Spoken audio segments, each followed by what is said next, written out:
difficult. But Okay, guys, here we have Mr. Jorge Couto Reis. He's a licensed pro UEFA coach. He played for Porto, if I'm right. He played for Porto, right, sir? And also a Barca technical I played director. for Porto. Yeah. Did you play for Porto? No, unfortunately, I didn't play for Porto. I'd like to. I'd love to. It was a kind of dream when, all the young kids around the city of Porto, where I'm from, have this. Of course, not all of the kids are fans of FC Porto, but the major part of the citizens, and we all have this kind of passion. It was, of course, by cultural reasons, more popular between the boys in my childhood. But yeah, we played in the street with a dream to sometime have the opportunity to play at FC Porto. But no, in youth level, I played in regional teams around my hometown, and but never in a club with the dimension of FC Porto. Yeah. Oh, but you are also a technical director at Barca, which is a much bigger deal in Nigeria, right?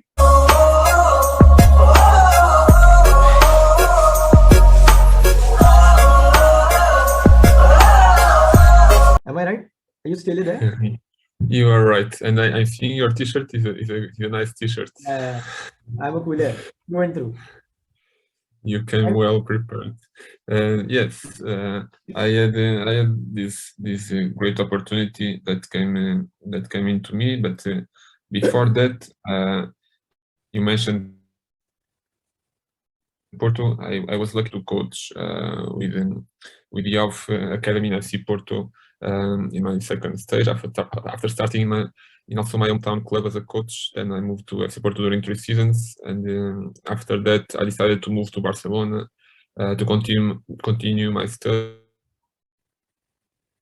And then it was by this decision that later on I had the opportunity to join the academy there in Barcelona.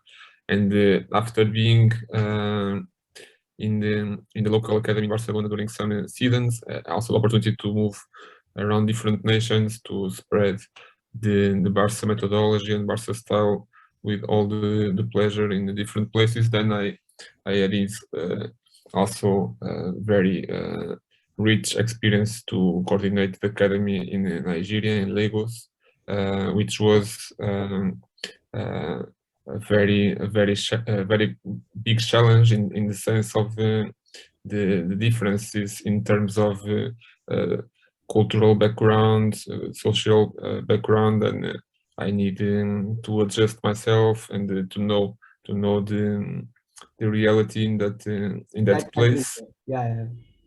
And of course try to provide the best possibilities I was able to in relation and articulation with the people around me, to provide to those kids with a great attitude and great talent to be developed, which was of course the more attractive pleasure I had in this nation, to see kids with a big desire, a big passion, and a big attitude to practice, to explore, to play, to have fun while playing, and with big potential. Yeah. Oh, you said that you like the Barcelona philosophy, right? The total football of it. Where did you start disliking? I saw Xavi and Iniesta and I fell in love with it. But where did yours start? The love for that type of play? Yeah, that's a nice question, and it brings me to when I decided to be a coach. Around 2004, more or less, with all the success that Mourinho had at FC Porto, he had a big influence in Portugal, in the sense that he was able, with a lot of Portuguese players, to create a big collective with the capacity to play with the top teams around Europe, and even won different European competitions. And just after that, it was the boom of Pep Guardiola. Also, it was the moment when I went to university to start my studies in sports, in sports science, and then with specialization in football methodology. We had all a big a big influence in the sense of not only by the observation of the great football that team was able to play, and even before with Frank Rijkaard, with Ronaldinho, and the previous generation before those magicians. Then also our main teacher of football in sports university, that was in that time Professor Victor Frad, which is a big brain in training methodology and everything related with football. A lot of the bibliography, the documents, and the classes were influenced by people like Johan Cruyff, like Jorge Valdano, people that has a certain way to reflect football and to reflect about this. Did you study their philosophies of Cruyff? Yes. Wow, it's excellent. I mean, what's an honor it must have been to study what they did. Must be great. Yeah. No, but the great thing I feel when I look back is I've been lucky, and lucky is a definition is hard to define, but I've been lucky to have Professor Victor Frad who helped us as students to go into these training approaches, these game approaches, these game styles, these philosophies around football. Within also a macro reflection about football and how to train this in this particular sport. And then I went to a context of training in the Porto Academy that we were drinking, eating, sleeping all the time, thinking on these Johan Cruyff ideas, these Pep Guardiola ideas, the way of playing of this team, and trying to create contexts for our young players to have contexts that could facilitate their development in order to be also able to play this kind of collective and complex and rich qualitative football. And then all these impacts about this idea, about this philosophy, made me also take the decision to, okay, I'm looking to hit from some distance, not too much, but from Portugal to Barcelona. So why not to go directly to Barcelona and go deep on it? And as I had the opportunity to do it, I took the decision, and I think it was for me. I had the opportunity to get closer to another brain in training and in football, like his Professor Paco Cerulo, who is also a genius about training methodology, and was with Johan Cruyff, with Guardiola, with all these players in during these different seasons in Barcelona since the decade of 90s, and then even deeper, have the opportunity to join the academy and to have daily impacts about how to develop the certain aspects of the training, about different kind of configurations we can create. It was a very rich environment that I tried to learn and to absorb as much as I could, and I really feel thankful for the opportunity. And now with all these impacts, I try also to share these ideas, this knowledge with everyone that can be interested. You have a book, right? Tactical Periodization. You co-wrote the book with Mr. Victor Fad himself? Did you co-write the book with him? That's and I developed the book mainly. It was with the orientation and the main supervision of Professor Victor Fraud, because it is about the methodology that he created, that is statistical periodization. And in Barcelona, I had supervision of Professor Paco Cerulo, who was close to me once this book came to finish my studies in university in Barcelona. So I needed someone there to also guide me, and it was Paco Cerulo. But the thesis is about the methodology of Professor Victor Fraud. So it's not about a certain style of play. No, it's about training. It's about trying to structure the week of training in order to balance the recovery and the acquisition of the players to be fresh in the matches. Okay. So it was managing the it's players. a complex methodology that's Wow. I didn't heard well what you said. Can you repeat? No, so it's more about management than the playing itself, is it?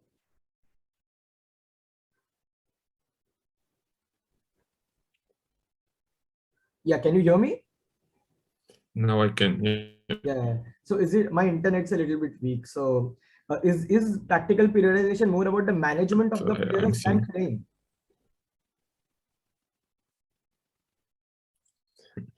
Sorry.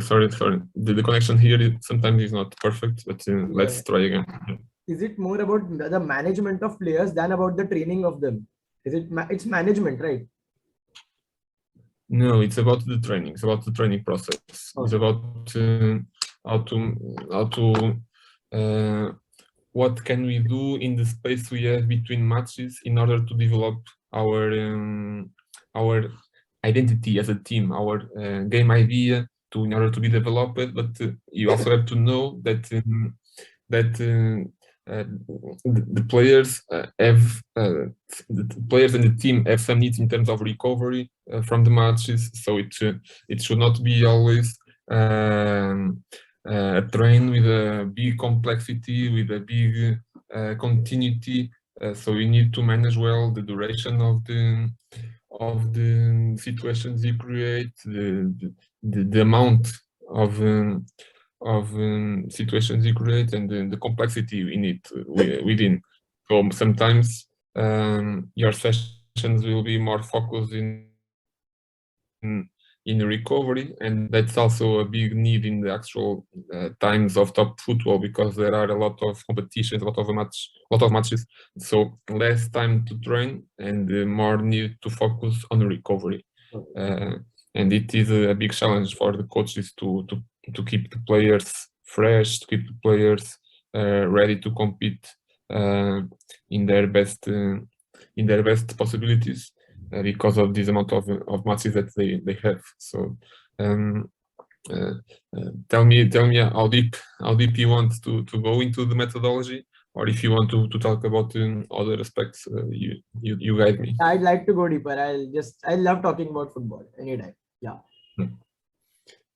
Okay. So in which direction you want to take the conversation? Focus on the how, focus on the top? What do you prefer?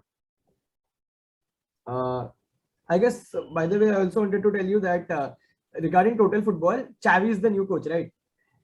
In our language, Xavi means key in our language. In Marathi, Xavi means key. So Xavi is the Xavi. It's what we say here. Indian coaches, yeah. That's a very good how to say, a very good way to translate Xavi. Well, but in Portuguese is also very close to key. Is Xav is Xavi. But it is more different in Spain, in Spanish. As it will be Llaves. But yeah, it's interesting the translation to. I think I come from Mumbai. Mumbai is where we speak Marathi, where Goa, right? Portuguese went to Goa, and I think they influenced the language in Goa, and that's how we have some similar words like Xavi, or we call bread pav. Yeah, just like Portuguese. So I think that's really similar. I still was not lucky to know for sure that there should be a lot of cultural influences from this past trajectory of the Portuguese around around India. And yeah. I'd like to learn directly from the reality, but it may happen in the future. Let's see. Yeah. Yeah. So, what do you think? How's Xavi doing, and what is his final game plan? What do you think he can win this year? Can he win the Europa? What do you think? This might be a bit of a risky question for you since you work there, but I You thought. know, predictions are always easier after after things happen. But in a context like football, we are always being surprised by the reality, and that's why we love this sport. That's how unpredictable it is. Actually, first team of Barcelona is going through a difficult moment with his injuries, with some not great scores, but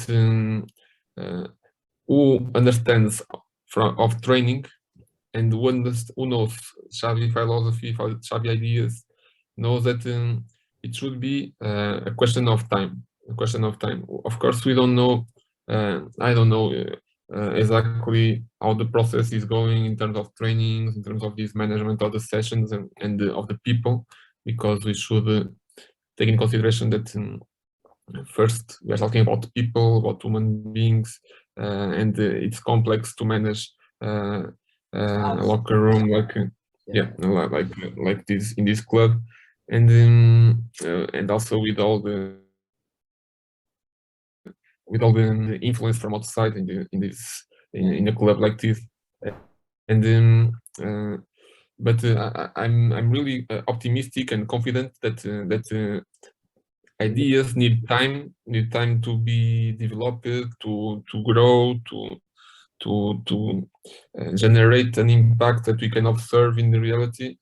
So here I think around 2 months ago. So that's too short period of time. Of course, nowadays we are in a style of society that is used to fast food. Used to have everything fast in the day after, in the week after, and human beings are not like that. Our evolution took millions of times to allow us to be how we are. And with football, you need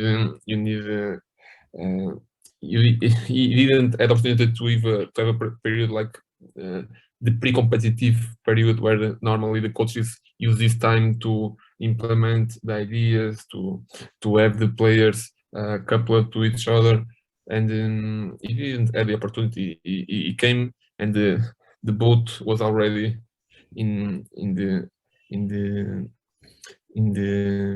with the big waves to survive, and he just need to manage it in Go on. Yeah, you just need to go during on. the travel. Exactly, and I thought step by step. that was the good thing about La Masia, that the Catalan players, it's themselves come and they get promoted. So the problem of managing stars must be pretty new for Barcelona, right? I mean, there were Ronaldinho, obviously, but it was never, crazy signings like Dembele, Griezmann, or what's the third one? Coutinho, yeah. So this must be something new for Barca because they're used to the homegrown players who've just grown up there from the academy.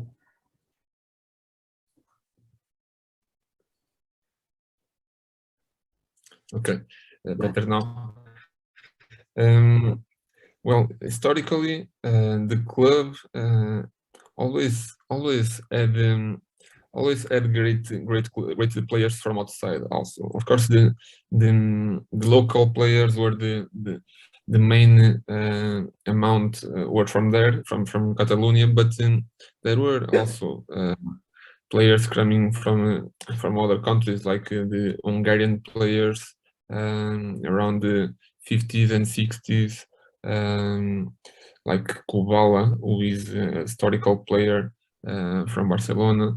there were also Danish, I think. Oudroop. some Brazilian players, some Dutch players, like of Right. course Johan Cruyff is the main. We should remember, but there were other that also came with some of the Dutch coaches that were in Barcelona previous to Johan Cruyff, like Rinus Michels, like after Van- Johan Cruyff with Van Gaal. Yeah.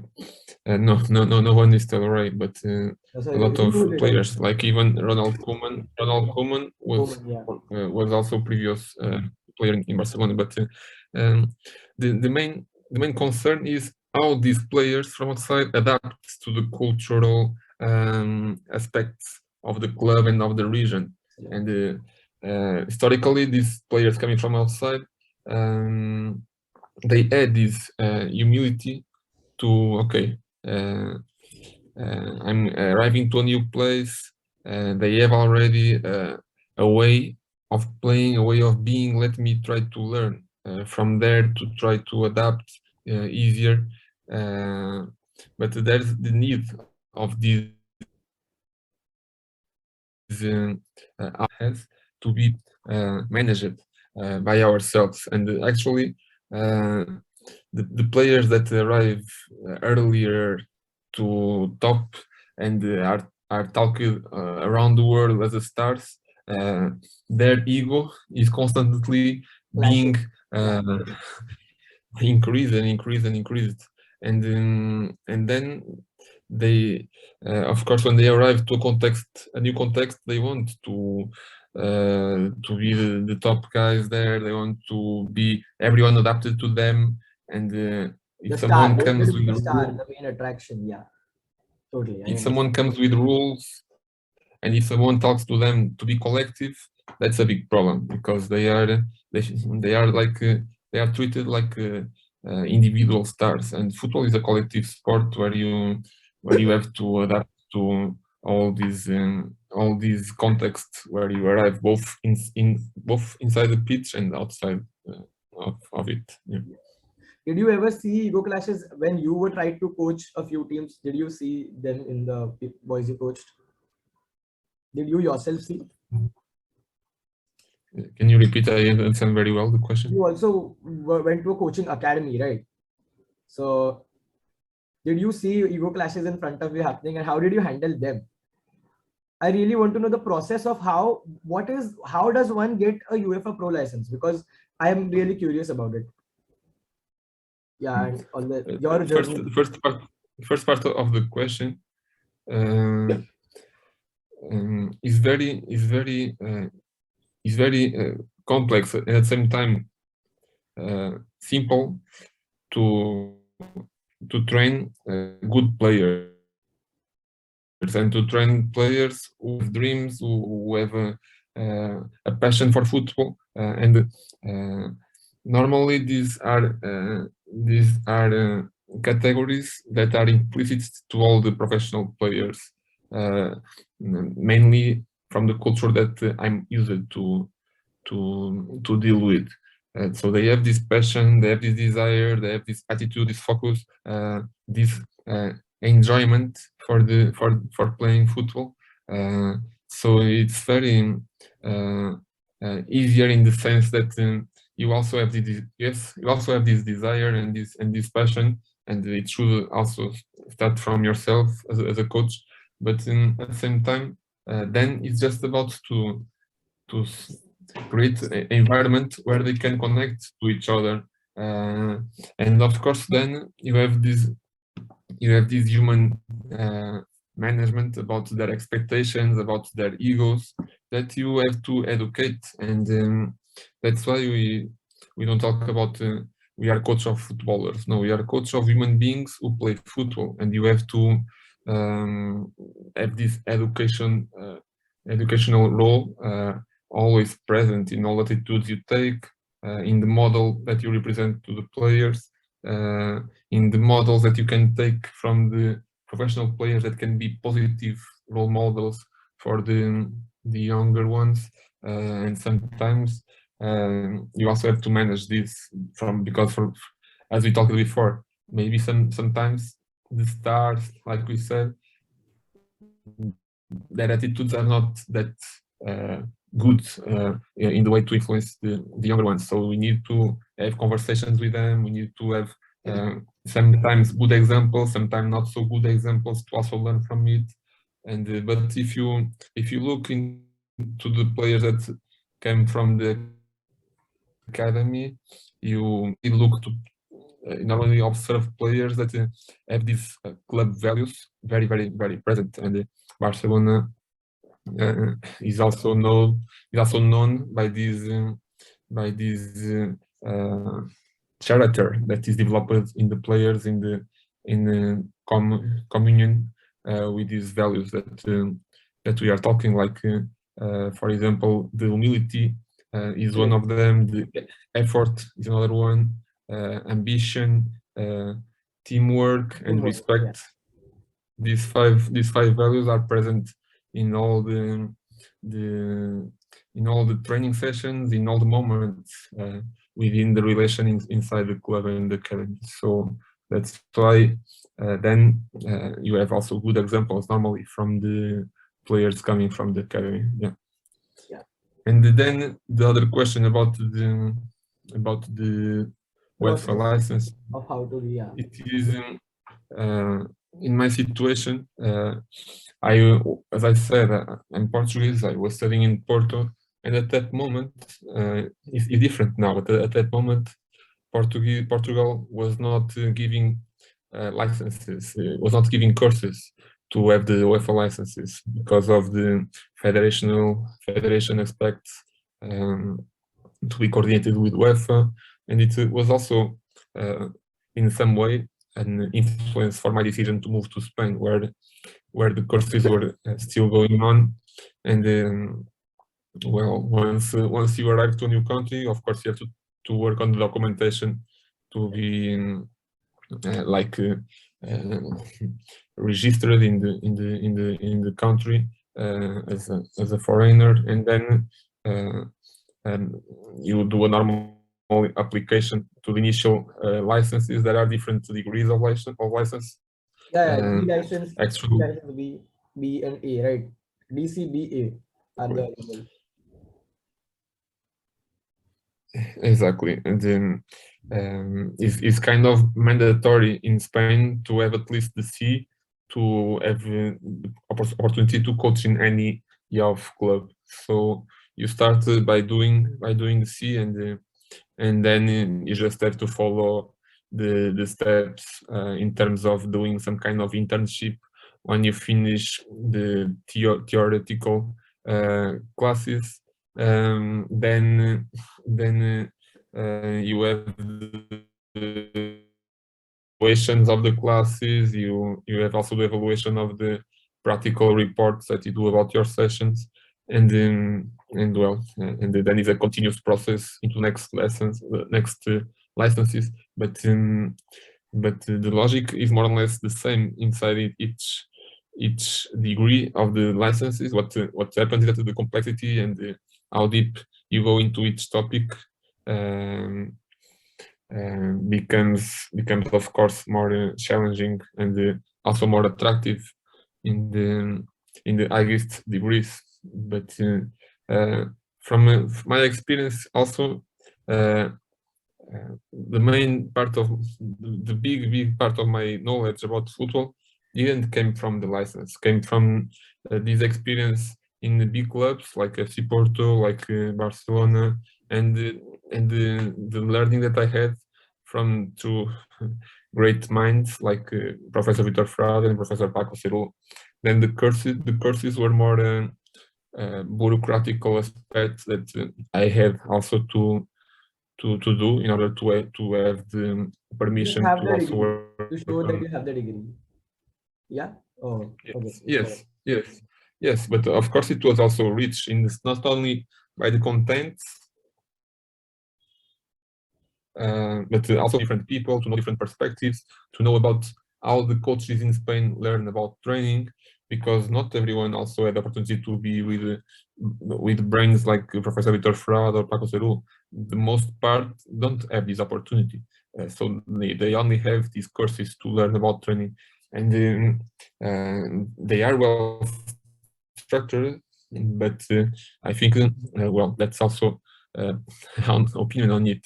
There's a big world to explore outside of it. It's just a small part with some theoretical aspects of training, but if your knowledge about training and about football is limited to that, that's that's difficult to And it to only be time well it prepared. can only take time for you to get better. You can't just learn everything in football. There's an ocean of knowledge, right? Well, there are. I'm a bit or too much careful about the vocabulary because, for example, I don't think there's a word of knowledge. There's a word of stimulus, a word of maybe we can talk, a word of noise. A lot of things that are said everywhere. Of course, internet has a big impact on it because of the amount of information it can have. But Yeah. big shot of another one coming from other way with different studies, different approaches. Comes information to you is what you are able to perceive. You are of noise that you interact with in the book, in the TV, everywhere, and then from this perception that you can start to you construct your own knowledge, and the knowledge is very different from the information. Correct. You're Yes, right about the and knowledge part. that's Everyone on Twitter thinks that they are Johan Cruyff. That's the problem.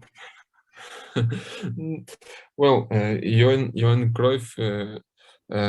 Even today, I was hearing again different conferences and conversations that he had, and he was someone very advanced into his time and into the actual time. He was able to see what anyone else or very few were able, and is a big loss for football that is not with us anymore, but he's still here. He's still here in the all as we were just talking. And about Johan Cruyff is not the noise. It's about knowledge. It's about wisdom.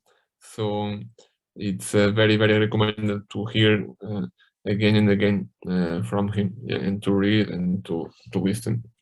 And as we are talking before, he also had a big influence not only in the club in Barcelona, but in the actual football. If you look to the clubs that are dominating football, a lot of concepts and global ideas came from that brilliant mind, and a big respect for this person. Yeah. Salute to him. I mean, he is the reason Barcelona is where it is, for sure.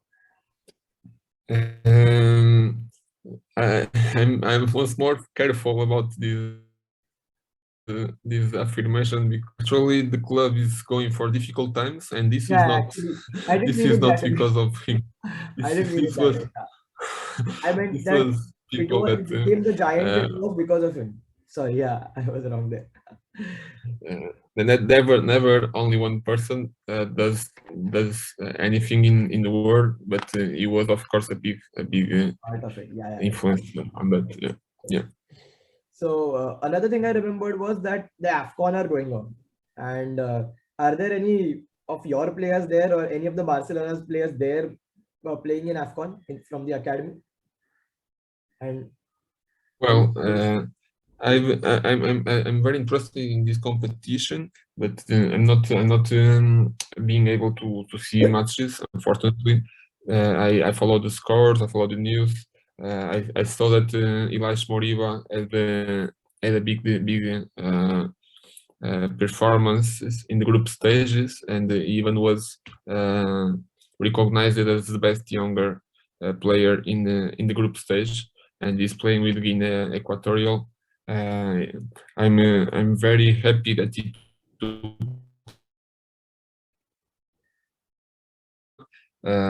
It's a big pleasure for me to see that he was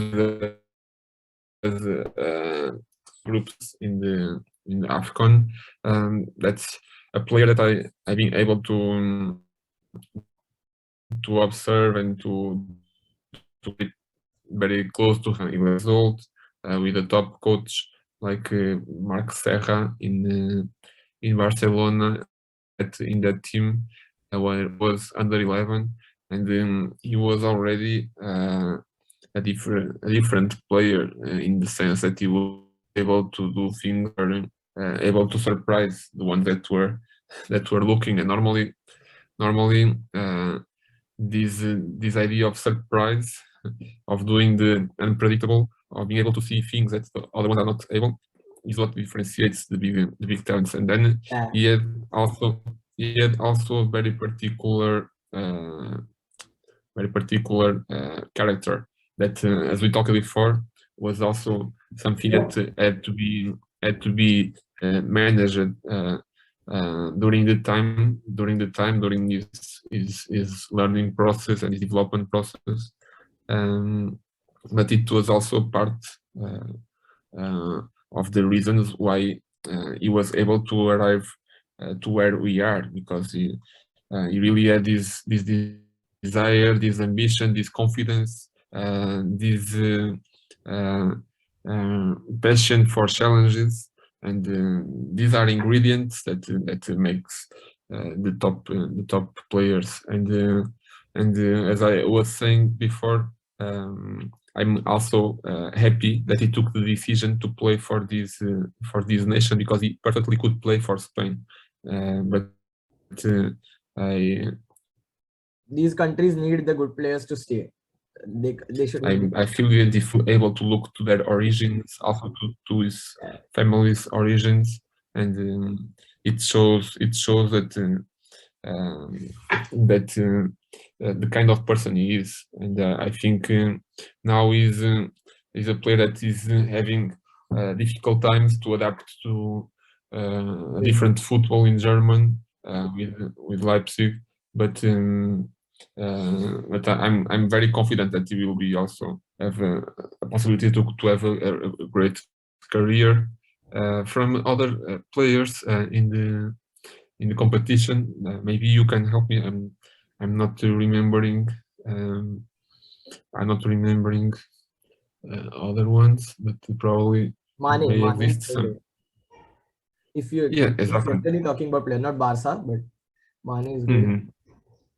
Yeah, of course, I follow the competitions also, where are nations that I've been able to work with, and in this case Nigeria is doing a very, very great performance. They won the 3 matches. They were and they are a different coach, and they look very, very compact as a whole, very connected. And I also have conversations with coaches that are following their matches, and they are enthusiastic, and that nation really needs some enthusiasm, and I'm happy they are having good results. Then there are also 2 Portuguese coaches there that in Egypt with Tony Conceição, Queiroz is more famous because he worked in Manchester United, but they also qualified for the next stages. And of course, as a Portuguese myself, I also look into the clubs that have to the nations that have some historical relation with Portugal, and I'm also happy to see that some of them are doing well, like Guinea, like Cabo Verde,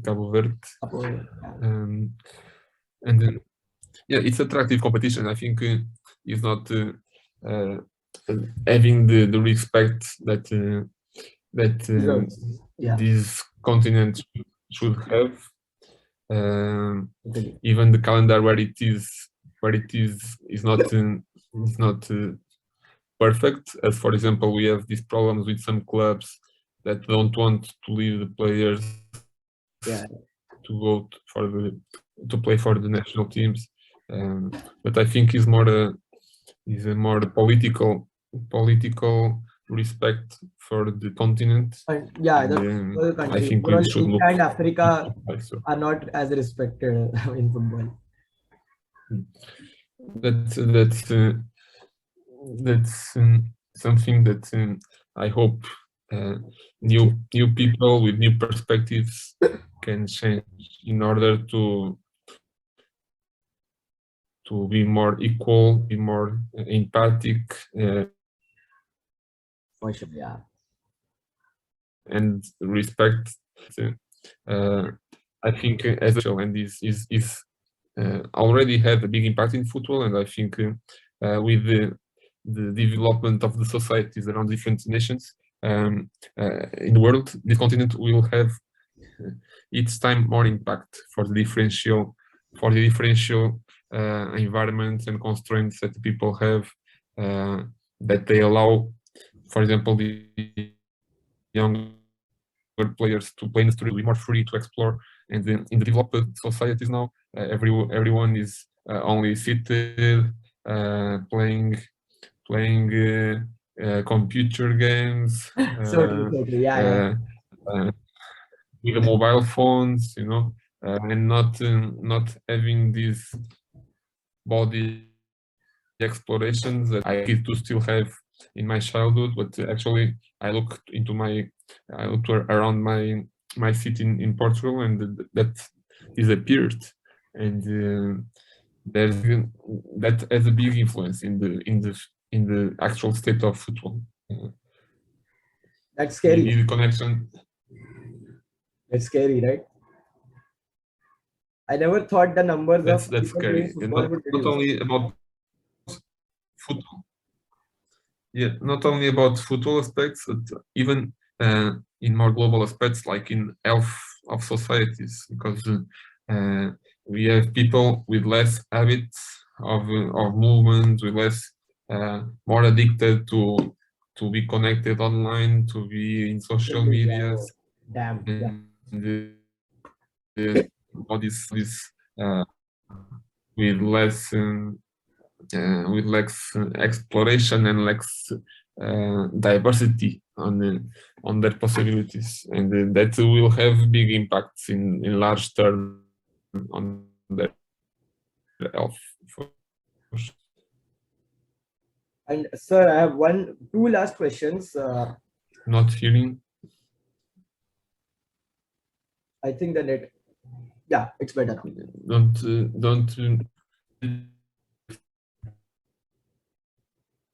Is not perfect. Yeah. Can you hear me now? Yeah. Yeah. So No. I just wanted to ask to the two of my last questions. One is, which player do you think is going to be the next big thing after Mbappe and Haaland? We know they are going to be great. After them, whom do you think is going to be a rising star? And the second is, are you excited for the World Cup? I'm pretty sure Portugal will qualify easily.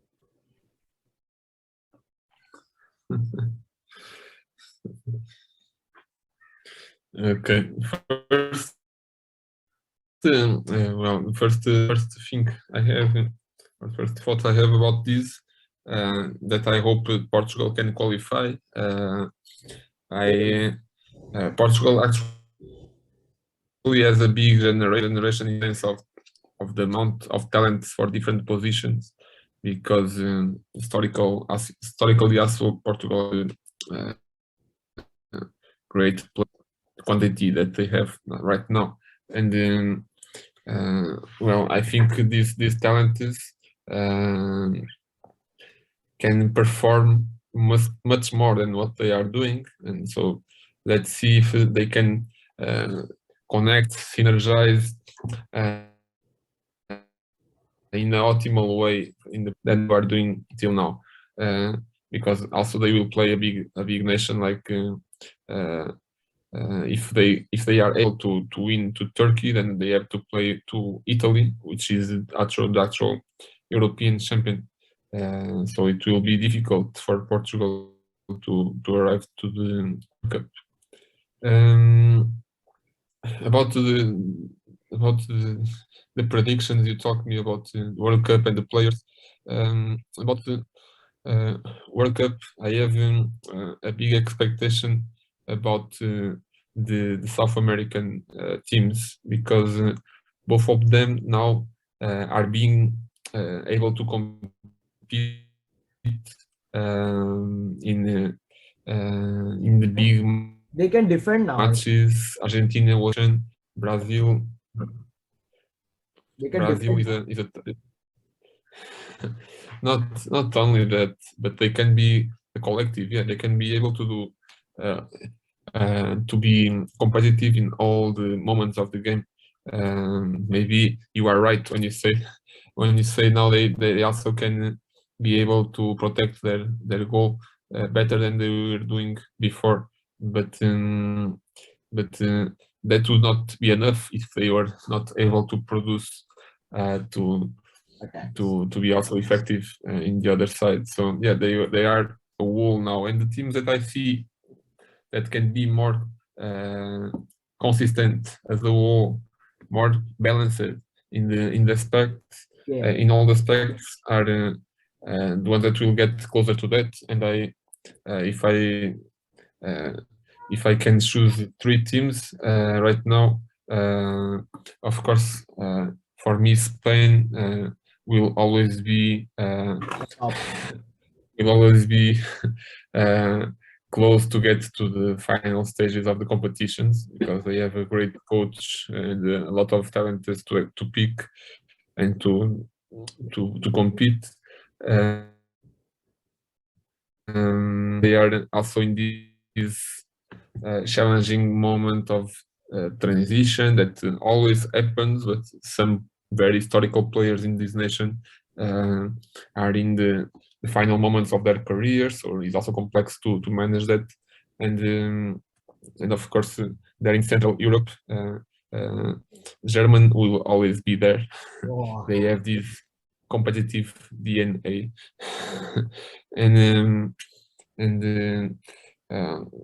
well, those would be my favorites. Of course, then in the next step will come France, Italy, and between Italy and Portugal, let's see what happens. But if you're talking to me about independence, France, a lot of potential in that sense, because they still have some of the ingredients that we were talking about, the societies. They still have areas where there is a lot of football, street football, a lot of informal competition in tournaments in the small neighborhoods that allows these talents to arrive to the maximal level. I think Mbappe and Haaland are still very young to be looking to next stars, but I'm very confident, for example, about when I look to the championships like Spain, and I see Xavi in Barcelona, I see Vinicius, I see Ansu Fati that is struggling with injuries, but there's a lot of potential there. And then you look to Phil Foden in Manchester City, and is also a pleasure to see, and he's with a coach that everything about football that should also be helpful for his development. Then looking into young players, those are the ones that generate more enthusiasm on me. I also enjoy a lot to see Rafael Leao in AC Milan. He's a Portuguese player, and he's playing alongside Ibrahimovic. It should be a class for him every day to be with a player like Zlatan. Ronaldo is going to play with Ronaldo Jr. for sure. Who? I think in Sporting Lisbon, Ronaldo is going to play with Ronaldo Jr. is what I think might happen. Cristiano, yeah. That would be great. It would be great for the Portuguese football, and it would be great, of course, to see Ronaldo Jr. to arrive at professional level and to play with his father. I feel Cristiano has the capacity to play for a lot of more years. And For sure. as much as I know, Ronaldo Jr. is doing well, and I hope also to see him in top soon. Yeah. Yeah. So, But now, for example, now in Brazil, for example, is now having a initial competition before starts the league in Brazil, and there are also very great players in this tournament that they are playing. And Brazil is a big nation of a culture of football, and a lot of talents will still come from this country. And actually, I've been able to see some moments of this 15 years old player from Palmeiras, and he's with very enthusiasm that I see. Is he the guy young Barca players would coming with this score, talent? Yeah. Eduardo or something, right? I think Barca want him. There are some news that mention that Barcelona has some agreement with the club. Yeah, let's see. Let's see for sure. Yeah. What these players need is time, and not these stars impacts that we were talking before. Yeah, that would be too much pressure on them. Exactly. It was great to have you. We really had a great time. I had to learn a lot from you. I got to learn a lot. Thanks a lot for doing this for the great of football. Thank you.